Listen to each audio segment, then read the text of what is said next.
Shalom buat kita semua, jemaat yang dikasihi Tuhan Yesus Kristus.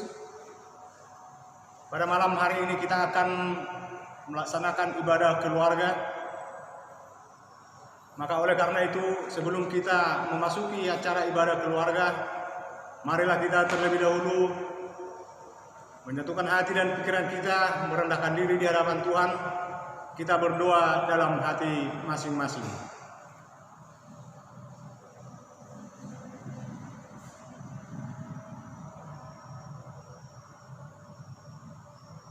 Amin.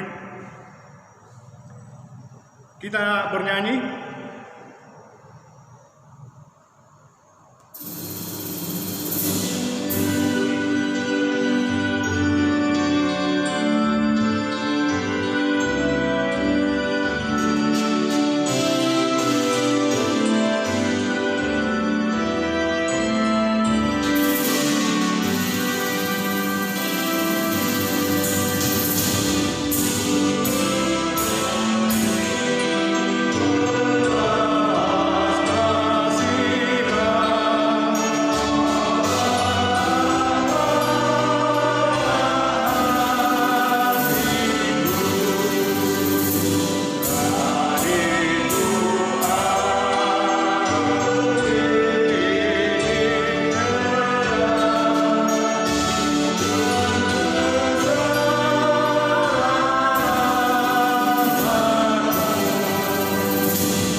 Di dalam nama Allah Bapa dan nama anaknya Tuhan Yesus Kristus dan nama Roh Kudus yang menciptakan langit dan bumi. Amin. Allah yang mengasihi kita dan telah mengutus anaknya sebagai pendamaian bagi dosa-dosa kita. Jikalau Allah sedemikian mengasihi kita, maka haruslah juga kita saling mengasihi. Haleluya. Marilah kita berdoa. Ya Tuhan Allah yang Maha Kuasa, berikanlah bagi kami iman yang benar, yang tumbuh dan kuat. Berikan bagi kami kasih yang setia untuk mencintai Tuhan dan manusia. Berikanlah bagi kami pengharapan yang hidup supaya kami bersukacita melakukan kehendak-Mu. Dengarlah doa kami ini di dalam nama anak-Mu Tuhan Yesus Kristus Tuhan kami. Amin. Epistel untuk kita pada malam hari ini ialah yang tertulis pada kitab Yohanes pasal 13 ayat 31 sampai 35. Mari kita baca bersama-sama. Demikian firman Tuhan. Perintah baru. Sesudah Yudas pergi, berkatalah Yesus, sekarang Anak Manusia dipermuliakan dan Allah dipermuliakan di dalam Dia. Jikalau Allah dipermuliakan di dalam Dia, Allah akan mempermuliakan Dia juga di dalam dirinya dan akan mempermuliakan Dia dengan segera. Hai anak-anakku, hanya seketika saja lagi aku ada bersama kamu. Kamu akan mencari aku, dan seperti yang telah aku katakan kepada orang-orang Yahudi, ke tempat aku pergi tidak mungkin kamu datang. Demikian pula aku mengatakannya sekarang juga kepadamu. Aku memberikan perintah baru kepada kamu, yaitu supaya kamu saling mengasihi. Sama seperti aku telah mengasihi kamu, demikian pula kamu harus saling mengasihi. Dengan demikian, semua orang akan tahu bahwa kamu adalah murid-muridku, yaitu jikalau kamu saling mengasihi. Demikian firman Tuhan. Berbahagialah orang yang mendengar firman Allah serta dapat memeliharanya. Amin. Kita bernyanyi.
Ya Allah Bapa kami, Allah yang penuh kasih, kami bersyukur dan berterima kasih saat ini Tuhan.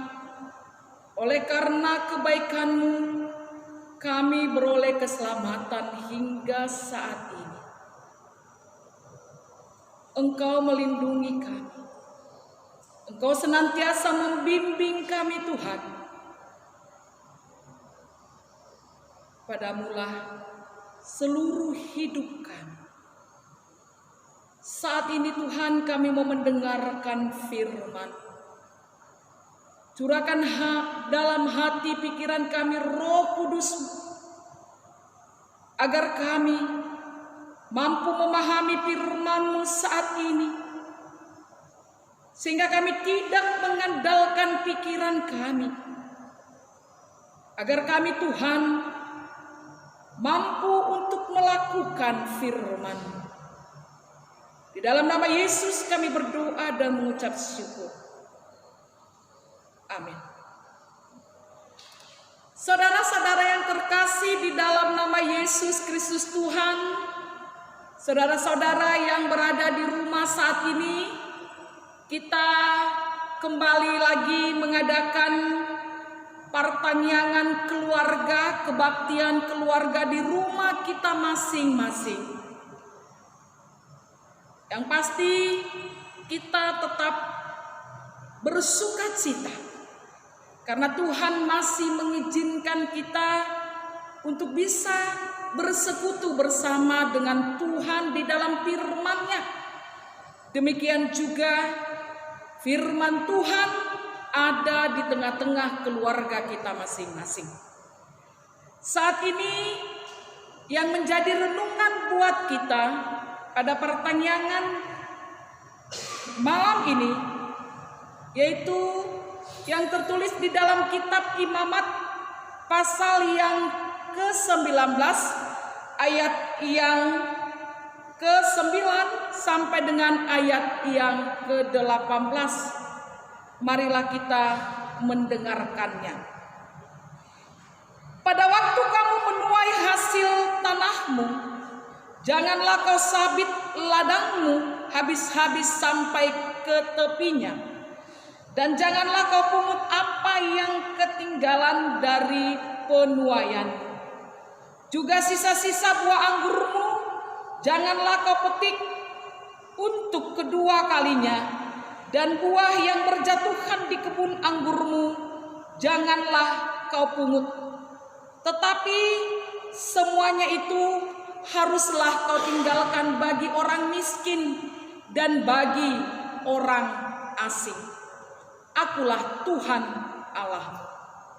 Janganlah kamu mencuri, janganlah kamu berbohong, janganlah kamu berdusta seorang kepada sesamanya. Janganlah kamu bersumpah dusta demi namaku, supaya engkau jangan melanggar kekudusan nama Allahmu. Akulah Tuhan. Janganlah engkau memeras sesamamu manusia, dan janganlah engkau merampas. Janganlah kau tahan upah seorang pekerja harian sampai besok harinya. Janganlah kau kutuki orang tuli, dan di depan orang buta janganlah kau taruh batu sandungan. Tetapi engkau harus takut akan Allahmu. Akulah Tuhan. Janganlah kamu berbuat curang dalam peradilan. Janganlah engkau membela orang kecil dengan tidak sewajarnya. Dan janganlah engkau terpengaruh oleh orang-orang besar, tetapi engkau harus mengadili orang sesamamu dengan kebenaran. Janganlah engkau pergi kian kemari menyebar fitnah di antara orang-orang sebangsamu. Janganlah engkau mengancam hidup sesamamu manusia. Akulah Tuhan. Janganlah engkau membenci saudaramu di dalam hatimu, tetapi engkau harus berterus terang menegur orang sesamamu, dan janganlah engkau mendatangkan dosa kepada dirimu karena dia. Janganlah engkau menuntut balas, dan janganlah menaruh dendam, terhadap orang-orang sebangsamu, melainkan kasihanilah sesamamu manusia seperti dirimu sendiri. Akulah Tuhan. Demikian firman Tuhan buat kita saat ini. Saudara-saudara yang terkasih di dalam Yesus Kristus Tuhan, kalau di dalam kehidupan kita banyak orang yang ingin tampil beda, banyak orang yang ingin berbeda dari orang-orang yang lain. Apakah itu dalam bentuk gaya hidup, apakah itu dalam modal dan yang lain lagi. Namun banyak orang ingin berbeda dari yang lain. Saat ini kita tidak mau membahas berbeda dalam bentuk penampilan atau model. Tetapi di dalam kitab Imamat yang ke-19 ini, Tuhan menginginkan agar umatnya yang telah Dia pilih menjadi bangsa yang berbeda, bangsa yang memiliki ciri hidup tersendiri di antara bangsa-bangsa yang lain. Apa itu? Di awal daripada pasal ke-19 ini, ada seruan dari Tuhan mengatakan kepada umatnya, "Kudus, kuduslah kamu, sebab aku kudus." Tuhan mengajak agar bangsa itu hidup di dalam kekudusan, agar bangsa itu bisa menyatakan keberbedaannya dengan bangsa yang lain dalam bentuk tindakan, tidak hanya dalam bentuk kesalehan saja atau ritual di dalam peribadatan saja, tetapi hal ini ditunjukkan di dalam hubungan antara Allah dan manusia, baik juga hubungan antara bangsa yang dipilihnya dengan sesamanya, begitu juga dengan hubungan antara bangsa yang dipilih oleh Allah dengan bangsa yang lain. Ini yang diminta dan diinginkan oleh Tuhan, yaitu agar bangsa itu menunjukkan satu sikap yang berbeda di dalam tindakan mereka. Kekudusan itu dinyatakan di dalam tingkah laku mereka. Seperti apakah itu? Mari kita lihat di ayat yang ke-9 sampai dengan ayat yang ke-18 ini. Ada beberapa hal yang perlu kita perhatikan. Yang pertama, bahwa hidup kudus itu kita bisa nyatakan juga pertama sekali dengan kita peduli terhadap sesama. Artinya bukan hanya kesalehan-kesalehan saja seperti yang tadi saya katakan, tetapi bagaimana keberbedaan itu dinyatakan dalam hidup peduli terhadap sesama. Di ayat yang ke-9 tadi, di dalam kehidupan bangsa itu, kalau di sini dikatakan dalam bentuk pertanian, di dalam bentuk mata pencaharian yang mereka kerjakan di sana, bahwa dinyatakan semuanya agar tidak diambil, supaya mereka memikirkan orang-orang lain. Artinya mau dinyatakan di situ bahwa segala sesuatu bukan 100% menjadi milik mereka, tetapi juga di dalam harta mereka, di dalam hasil jeripaya mereka itu ada juga hak orang-orang miskin dan orang-orang lain. Artinya ketika ada panggilan untuk kita boleh hidup kudus di hadapan Tuhan, kita boleh menyatakannya di dalam kepedulian terhadap sesama. Kalau saat ini banyak orang memahami mungkin kalau hasil jeripayanya itu utuh buat hidupnya, utuh 100%. Banyak orang yang sudah tidak peduli lagi, apalagi situasi yang semakin mungkin mendesak di dalam ekonomi saat ini. Banyak orang memahami, ini kan hak saya, ini adalah hasil jeripaya saya. Namun saat ini Tuhan mengingatkan kita agar kita juga peduli terhadap orang-orang yang kurang mampu, peduli terhadap orang-orang yang berbeda dengan kita. Kita harus ingat, sebagaimana kalau kita tahu laut mati itu, dia sifatnya hanya terus mengumpulkan tanpa mengalirkan. Artinya hanya untuk tanpa mau mengalirkan. Apa yang terjadi? Tidak ada yang bisa hidup di sana. Tetapi ketika mau juga memberikan, ada yang hidup. Itu kita lihat sungai-sungai yang lain yang mengalirkan. Kalau saat ini, mari kita peduli.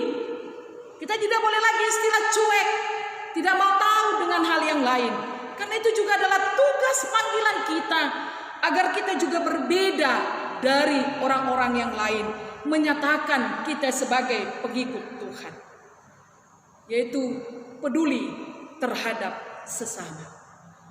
Yang kedua, saudara yang terkasih, hidup kudus itu, panggilan hidup kudus dinyatakan juga agar kita menghindari, yaitu bentuk-bentuk kejahatan, mencuri, berbohong, dan berdusta. Kalau tadi mungkin kita melihat bagaimana Tuhan berpihak kepada orang-orang miskin, namun Tuhan tidak memanjakan orang-orang miskin itu, karena tidak disuruh dikasih saja, tetapi orang-orang miskin juga disuruh bekerja, agar mereka juga mengambil. Dan tadi dikatakan agar kemiskinan, kekurangan tidak menjadi tameng untuk melakukan sesuatu. Contohnya banyak orang berkata, dia wajar mencuri karena tidak ada apa-apanya. Wajarnya itu untuk perutnya. Saat ini tidak ada kompromi untuk melakukan kejahatan dengan situasi apapun dalam kehidupan kita. Tidak ada kompromi untuk kita boleh melakukan pembohongan, karena memang kita orang-orang yang dipanggil oleh Tuhan untuk hidup di dalam kekudusan.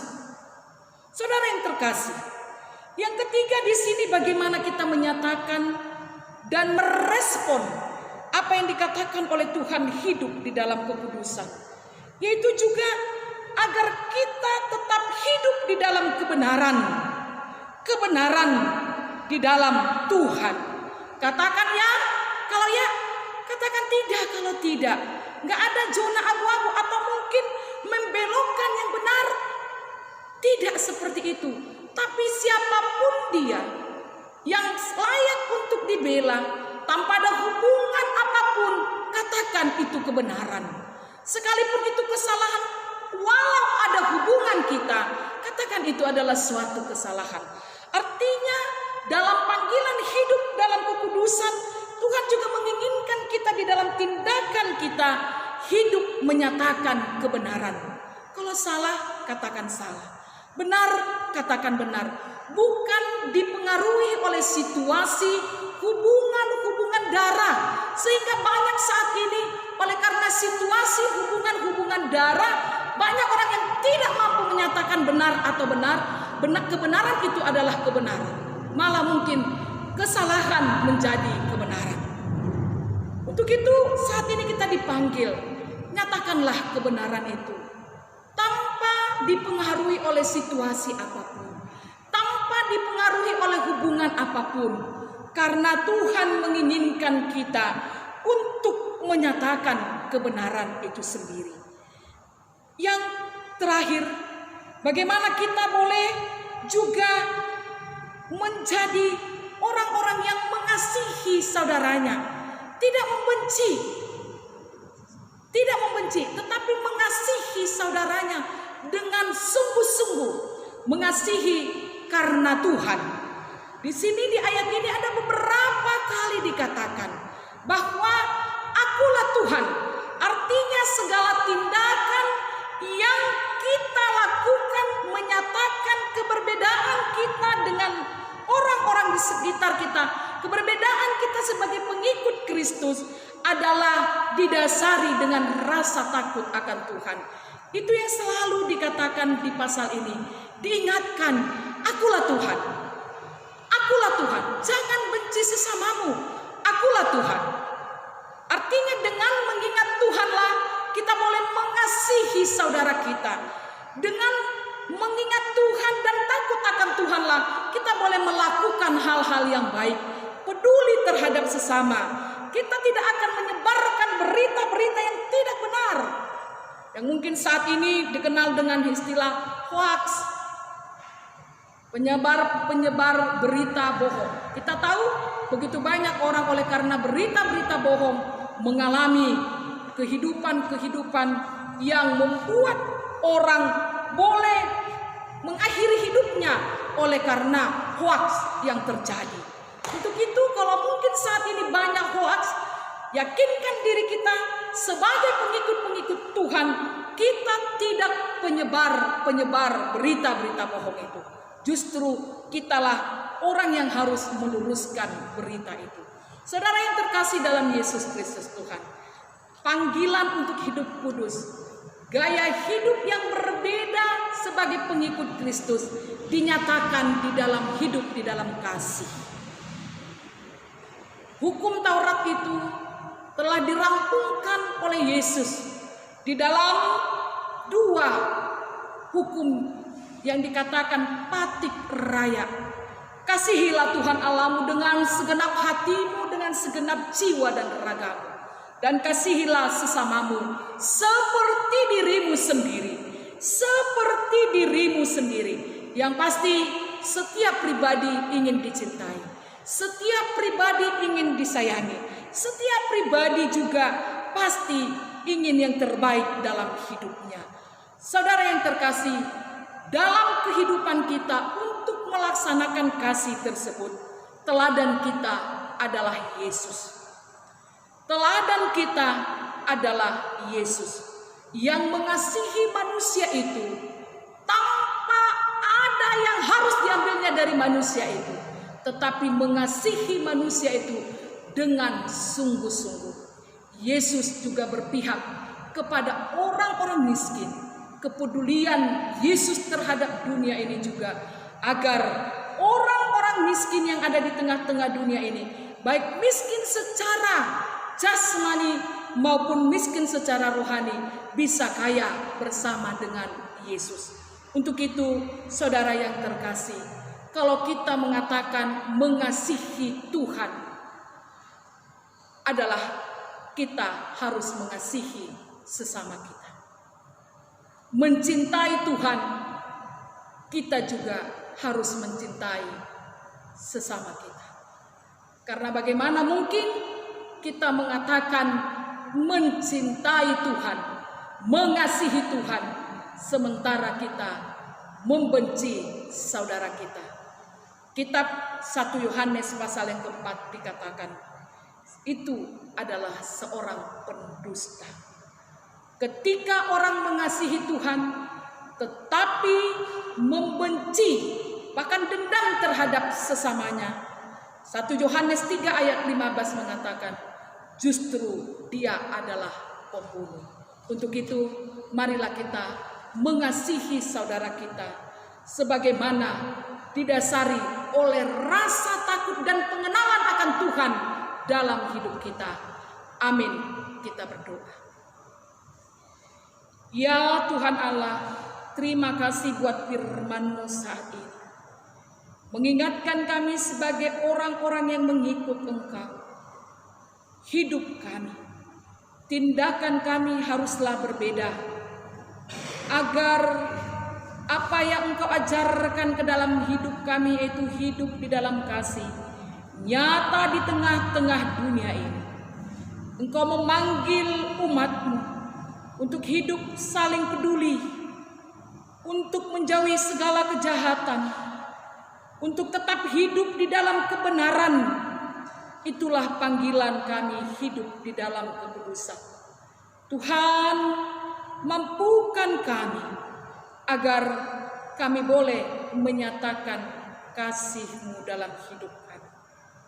Saat ini juga Engkau Tuhan yang senantiasa menguatkan kami untuk boleh melakukan firman-Mu, menyatakan kasih di tengah-tengah dunia ini. Terima kasih Tuhan. Amin. Saudara-saudara yang terkasih di dalam Yesus Kristus Tuhan, sebagaimana tadi firman Tuhan agar menginginkan kita melakukan kasih dan kita bersinar di dalam kehidupan kita sehari-hari. Saat ini marilah kita angkat pujian buat Tuhan, yaitu Yesus menginginkan daku.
Dalam doa.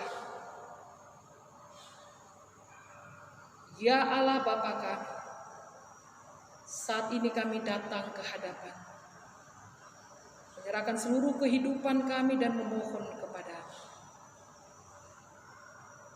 Jadikanlah hidup kami bersinar, dimanapun kami boleh berada. Jadikanlah hidup kami menjadi teladan, agar kami juga boleh menolong orang lain, sehingga nama-Mu semakin dipermuliakan di tengah-tengah dunia ini. Ya Tuhan, kami mau berdoa buat bangsa dan negara kami, yang sampai saat ini Tuhan masih menghadapi permasalahan yang begitu besar. Wabah COVID belum berlalu. Pemerintah begitu banyak Tuhan yang harus mereka pikirkan untuk boleh mengatasi situasi saat ini. Kami serahkan ke dalam tangan. Tolonglah mereka, bantulah pemerintah kami, agar di dalam kekuatan yang daripada-Mu dan kebijaksanaan, mereka boleh melakukan tugas tersebut, sehingga kami bangsa yang dipimpinnya boleh merasakan keamanan. Tuhan, kami serahkan seluruhnya ke dalam tangan-Mu. Ada banyak kekhawatiran yang terjadi di dalam kehidupan kami melihat situasi saat ini. Namun kami memohon kepada-Mu Tuhan, tidak ada yang mustahil di hadapan-Mu. Berkatilah setiap usaha-usaha saat ini, agar COVID saat ini boleh lenyap dari dunia ini, agar semua boleh dalam keadaan sehat Tuhan. Perekonomian boleh pulih, keamanan juga boleh terkendali. Tuhan, Kami serahkan seluruhnya ke dalam tangan-Mu. Saat ini juga kami mau berdoa Tuhan. Tuhan kehidupan orang-orang yang terlantar. Tuhanlah yang menguatkan mereka. Tuhanlah yang senantiasa menjagai mereka. Kami mau berdoa juga buat orang-orang sakit. Tuhan yang senantiasa menjadi penyembuh bagi kehidupan mereka, yang senantiasa memberikan pengharapan bagi kehidupan mereka. Demikian juga di tengah-tengah keluarga kami pribadi lepas pribadi Tuhan. Damai sejahtera yang daripada-Mu lah hadir, sehingga keluarga kami boleh saling mengasihi satu dengan yang lain, boleh memancarkan cinta kasih yang daripada-Mu.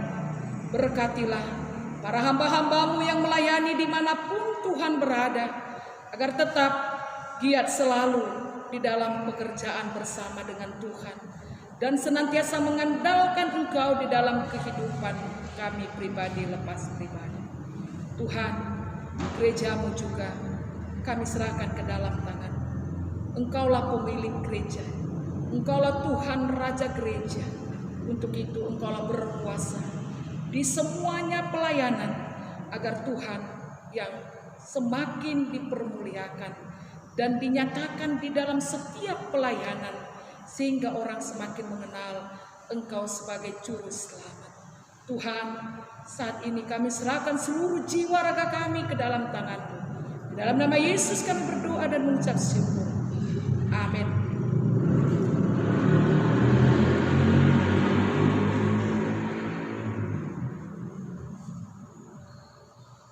Mari kita angkat pujian berkumandang suara.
Persembahan kita kepada Tuhan.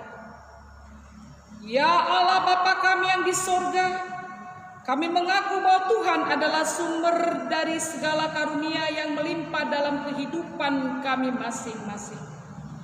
Sebahagian daripada karunia itu kami serahkan kembali sebagai persembahan kepada Tuhan. Terimalah dan berkatilah persembahan umat-Mu ini, agar dapat kami pergunakan untuk pekerjaan dan pelayanan kerajaan Tuhan di dunia ini.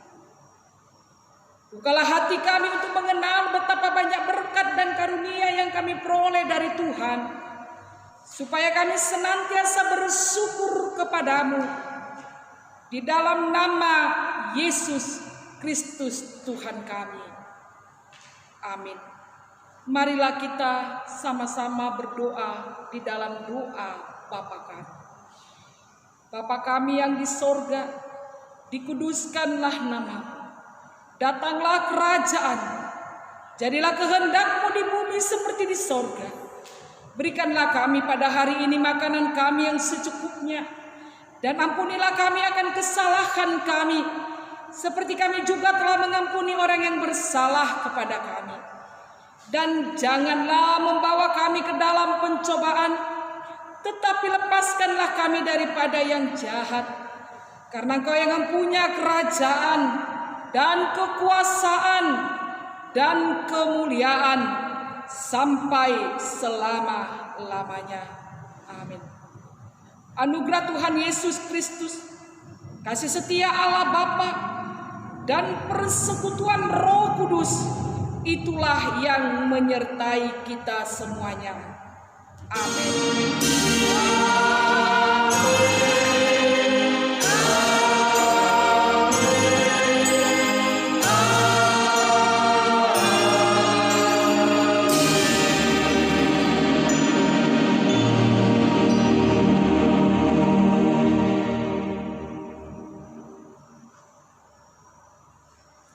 Shalom buat kita semua.